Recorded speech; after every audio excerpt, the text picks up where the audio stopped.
Vatican சிட்டியில் வரும் சனிக்கிழமை நடைபெறவிருக்கும் போப்பாண்டவர் பிரான்சிஸ் அவர்களின் இறுதி சடங்கில் மலேசியா சார்பில் அமைச்சரவை உறுப்பினர் ஒருவர் பங்கேற்பார். இன்றைய அமைச்சரவை கூட்டத்தில் அம்முடிவு எடுக்கப்பட்டதாக ஒற்றுமை அரசாங்க பேச்சாளர் டத்தோ ஃபமி ஃபட்சில் தெரிவித்தார். எனினும் அவர் யார் என்பதை அமைச்சர் தெரிவிக்கவில்லை. போப்பாண்டவரின் மறைவுக்கு மலேசியாவின் அனுதாபத்தையும் அமைச்சரவை தெரிவித்துக் கொண்டது.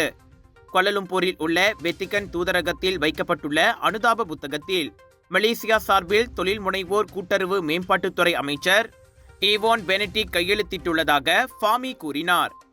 காசா உள்ளிட்ட அனைத்துலக விஷயங்களில் உரக்க குரல் கொடுத்தவர் என போப்பாண்டவர் பிரான்சிஸுக்கு பிரதமர் புகழாரம் சூட்டியதையும் ஃபாமி மறு உறுதிப்படுத்தினார்.